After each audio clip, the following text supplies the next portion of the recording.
Et si l'IA devenait officiellement une infrastructure de défense aussi stratégique que le pétrole ou le nucléaire? Aujourd'hui, on va parler de contrats avec le Pentagone, d'espionnage industriel entre géants de l'IA, de failles de sécurité massive chez Google, de contrôle utilisateur avec Firefox et de la nouvelle guerre froide autour des puces d'IA.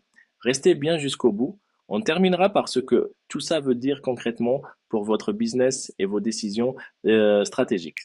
Bienvenue dans le débrief IA en 10 minutes, votre rendez-vous pour comprendre l'actualité de l'intelligence artificielle sans jargon, mais avec un maximum de clarté et d'impact business. Si ce format vous aide à y voir plus clair, pensez à vous abonner.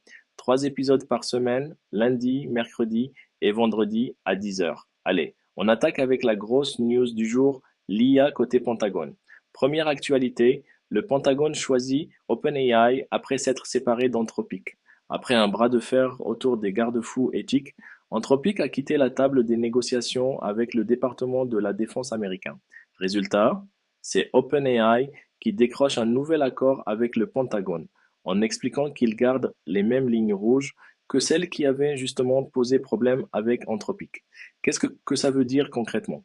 D'abord, que les grands modèles de langage, comme ceux que vous utilisez pour le texte, le code ou l'assistance, sont en train de devenir des outils de défense nationale à part entière. Ensuite, que la relation entre Big Tech et État se durcit. Les gouvernements veulent l'accès aux meilleures capacités, les entreprises veulent préserver une image responsable et éviter le bad buzz d'une IA utilisée pour la guerre. Pour vous, côté business, le message est clair. Les usages sensibles de l'IA, sécurité, défense, surveillance, décisions critiques, vont être de plus en plus encadrés. Travailler avec des modèles américains ou chinois aura un sous-texte géopolitique de plus en plus fort. Et, à terme, vos propres clients pourront vous demander: avec quel modèle travaillez-vous et quelles sont leurs limites éthiques? Deuxième actualité. Anthropic accuse des laboratoires chinois de distiller Claude via 24 000 faux comptes. Selon les informations relayées par Discode et Mashable, 3 entreprises chinoises spécialisées en IA, dont l'éditeur de DeepSeek, auraient créé environ 24 000 comptes frauduleux pour interroger massivement Claude. Objectif: mener des attaques de distillation, c'est-à-dire utiliser les réponses du modèle anthropique pour entraîner leur propre modèle à imiter ses capacités. Au total, plus de 16 millions d'échanges générés. Pourquoi c'est stratégique? Parce que ça illustre une réalité rarement dite tout haut. Recréer un modèle de niveau Claude ou GPT sans accès à des données massives de haute qualité est extrêmement difficile. La tentation est donc forte de contourner les blocages d'exportation, non pas en volant le code source, mais en aspirant les comportements du modèle par-dessus l'API. On n'est plus seulement dans le piratage classique, mais dans une forme d'espionnage industriel algorithmique. Pour les entreprises, 2 conséquences majeures. 1. Si vous exposez vos modèles via API, votre politique d'accès, de tarification et de quotas n'est plus un détail. C'est un enjeu de protection de propriété intellectuelle. 2. Si vous achetez ou intégrez des modèles tiers, la question comment ont-ils été entraînés devient une vraie question de conformité et de réputation. Troisième actualité. 3000 clés d'API Google Cloud exposées dans du code côté client. Des chercheurs de Truffle Security ont scanné du code public et détecté près de 3000 clés d'API Google Cloud, de type AISA, présentes directement dans des applications côté client. Certaines de ces clés donneraient accès à des interfaces Gemini sensibles, potentiellement à des données privées liées à des projets d'IA. En clair, des développeurs ont intégré des clés d'API dans des applications front au lieu de les garder côté serveur.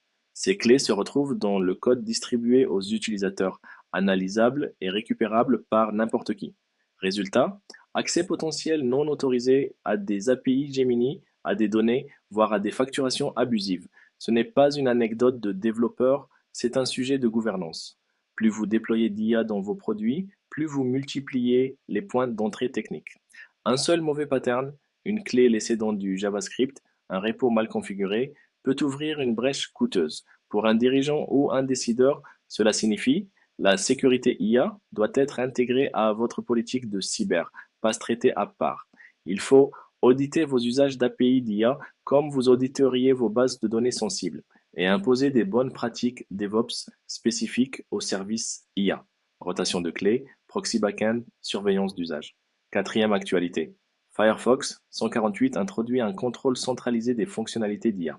Mozilla déploie une nouvelle version de son navigateur avec un panneau dédié à l'IA. Les utilisateurs peuvent désactiver complètement les fonctionnalités d'IA ou choisir précisément quelles options ils acceptent d'utiliser. C'est important pour deux raisons. 1. L'IA devient omniprésente, souvent activée par défaut dans les produits numériques. 2. Les régulateurs, en Europe notamment, insistent sur le consentement, la transparence et le contrôle utilisateur. Firefox se positionne donc comme un navigateur privacy et choix utilisateur à l'ère de l'IA. Pour les entreprises qui conçoivent des produits, il y a un message à anticiper. Ajouter de l'IA sans interface de contrôle clair, c'est prendre un risque de rejet utilisateur et de friction réglementaire. Proposer des boutons on/off, des explications simples, des paramètres d'opt-in devient un avantage compétitif.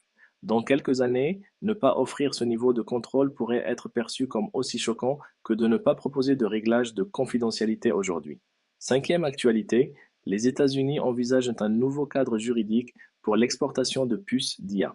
D'après des informations relayées notamment par Vietnam.vn, l'administration américaine discute d'un dispositif renforcé pour encadrer l'export des puces d'IA avancées.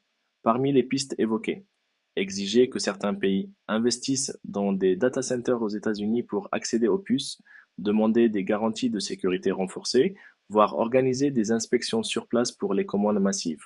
Pourquoi c'est majeur? Parce que les puces d'IA, GPU, accélérateurs, sont l'infrastructure physique de toute l'IA moderne. Sans elles, pas d'entraînement de grands modèles, pas de services temps réel à grande échelle. Les États-Unis cherchent donc à garder la main sur qui a accès à ces ressources critiques, ralentir le développement de capacités concurrentes jugées stratégiques et attirer investissements et data centers sur leur sol. Pour votre organisation, même si vous n'achetez pas directement de puces, l'impact est réel. Tension possible sur les prix des ressources cloud, dépendance accrue à quelques acteurs capables de sécuriser l'accès aux GPU, nécessité de penser souveraineté IA. Quel pays, quelle région, quel cloud pour vos workloads les plus critiques? On arrive à la conclusion et on va relier tout ça. Ce que ces cinq actualités racontent ensemble, c'est que l'IA est en train de changer de statut.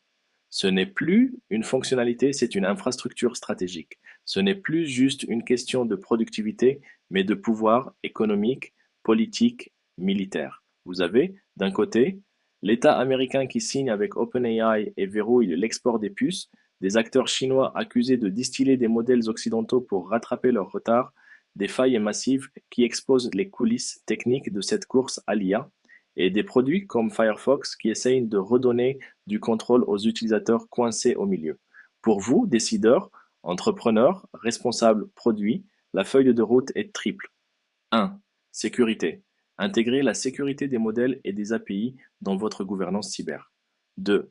Souveraineté. Comprendre où sont hébergés vos modèles, qui contrôle les puces, quelles règles s'appliquent. 3. Confiance. Donner à vos clients des garde-fous clairs, des paramètres visibles, une transparence sur ce que fait l'IA. Si ce débrief vous aide à structurer votre stratégie IA, pensez à vous abonner. Le débrief IA en 10 minutes, c'est 3 épisodes par semaine, lundi, mercredi et vendredi à 10h. On se retrouve très vite pour le prochain tour d'horizon. D'ici là, gardez un œil sur la technologie et l'autre sur ses implications.